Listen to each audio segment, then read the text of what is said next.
Hello and welcome back to tricks. आप लोगों ने न्यूज़ में देखा होगा सिंगापुर कोविड वेरिएंट की कंट्रोवर्सी क्या चल रही है।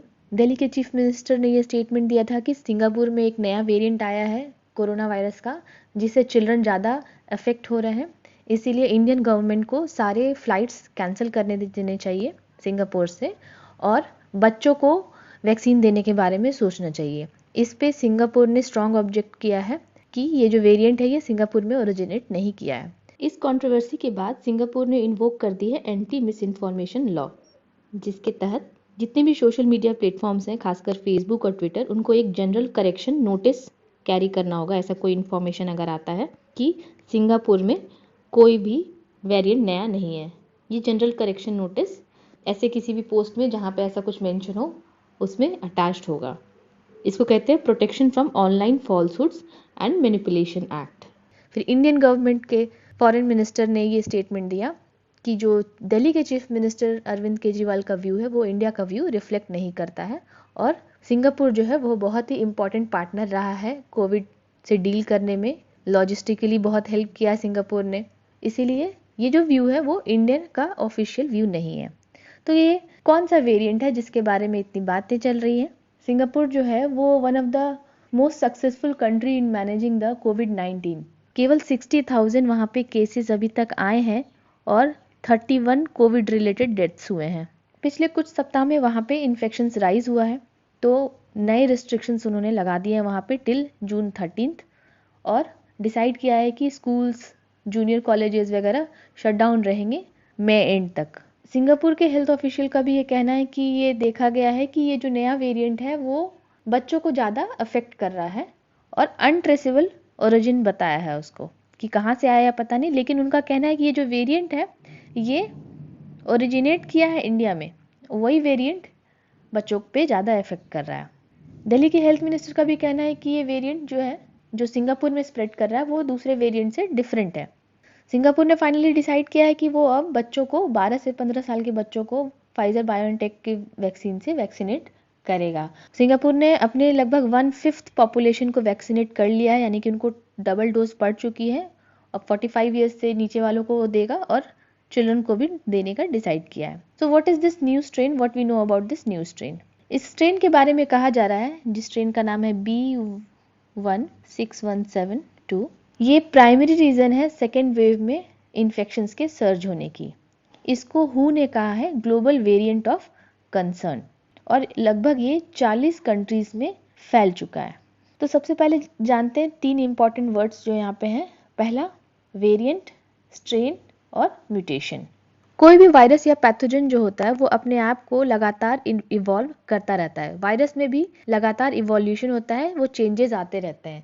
चेंजेस कैसे आते हैं? वायरस जब अपनी कॉपी बनाता है वो सेल में एंटर करके आरएनए को रेप्लिकेट करता है और सेल के डीएनए को चेंज कर देता है। इस तरह से वो मल्टीप्लिकेशन करता है। इस मल्टीप्लिकेशन के दौरान मे बी उसकी जो कॉपी बनी है वो डिफरेंट हो जाए, कहीं पे कोई एक पॉइंट पे कोई प्रोटीन डिफरेंटली प्लेस्ड हो। इसको बोलते हैं शॉडी कॉपी क्रिएट करना, यानी कि अपनी बेकार वाली कॉपी क्रिएट करना, और फिर यही कॉपी जो है मल्टीप्लाई होती है। इस तरह से एक नया वेरिएंट क्रिएट होता है जो अपने पेरेंट के जीन सीक्वेंस से डिफरेंट होता है। स्ट्रेन क्या है वायरस का? कहते हैं ना एक वायरस का दूसरा स्ट्रेन आया है। ये जो स्ट्रेन है ये वेरिएंट जो मल्टीप्लाई होकर के काफ़ी चेंज हो चुका है, और इसका बिहेवियर जो है अपने पेरेंट के बिहेवियर से काफ़ी डिफरेंट है। तो वो एक नया स्ट्रेन ही बन गया है।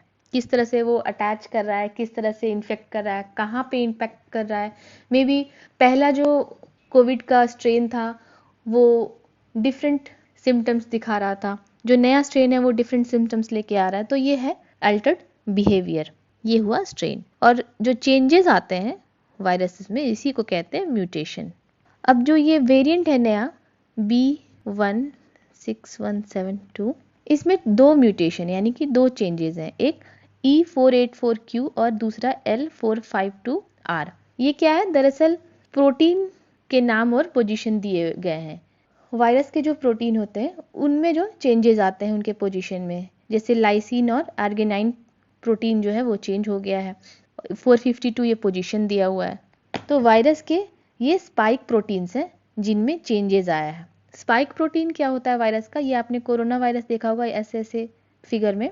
यहाँ पे इसके सरफेस पे स्पाइक प्रोटीन होते हैं। ये स्पाइक प्रोटीन हेल्प करते हैं ह्यूमन सेल से अटैच होने में। ये स्पाइक प्रोटीन में ही म्यूटेशन हुई है।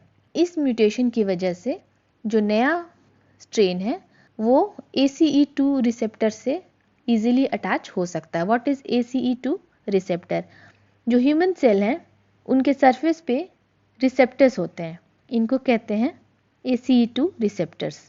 कोरोना वायरस जो है इसी रिसेप्टर से अटैच होकर के फिर सेल में एंटर करता है। ACE2 रिसेप्टर्स क्या है? ये है एंजियोटेंसिन कन्वर्टिंग एंजाइम। बच्चों पे अभी तक कम इम्पैक्ट क्यों पड़ रहा था? क्योंकि बच्चों में ये ACE2 रिसेप्टर्स अंडर डेवलप्ड होते हैं, तो वायरस के जो स्पाइक प्रोटीन्स हैं वो अटैच नहीं कर पाते हैं बच्चों के बॉडी में सेल्स से, तो वो एंटर नहीं कर पाते और रेप्लिकेशन उनका नहीं हो पाता है। लेकिन ये जो नया स्ट्रेन आया है उनके पास स्ट्रॉन्ग बाइंडिंग प्रॉपर्टीज है, यानी कि वो बहुत स्ट्रांगली ACE2 रिसेप्टर से अपने आप को अटैच कर सकते हैं।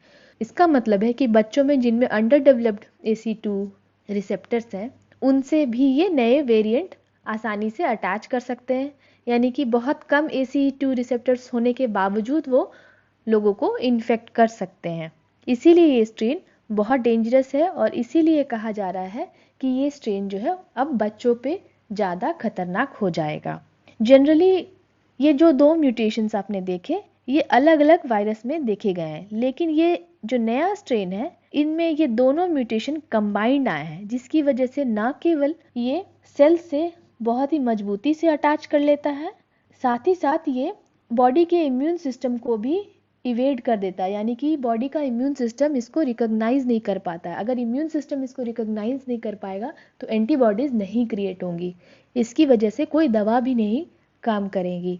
That is why this strain is very dangerous और इसीलिए इनसे बच्चों को खतरा ज़्यादा है। तो ये वेरिएंट कहाँ ओरिजिनेट हुआ और इसका नाम क्या है ये मैटर नहीं करता है। ऑल ओवर द वर्ल्ड में डिफरेंट डिफरेंट वेरिएशंस आए हैं। वुहान से पहले निकला, फिर ये डिफरेंट वेरिएशंस है, यूके में आया है और इन सब वेरिएंट को WHO ने वेरिएंट ऑफ ग्लोबल कंसर्न कहा है। तो ज़रूरी है कि इससे डील करने के लिए प्रॉपर प्लानिंग की जाए और कहाँ से ये ओरिजिनेट किया है इस पे फोकस करने के बजाय प्लानिंग पे फोकस किया जाए। So this was all for today और चैनल को प्लीज़ सब्सक्राइब कर लीजिएगा, इससे मैं और भी वीडियोस बनाने के लिए मोटिवेट होती हूँ। Thanks for your support, your love. Comment ज़रूर कीजिएगा, अपने व्यूज़ शेयर कीजिएगा। Thanks for watching, have a very nice day.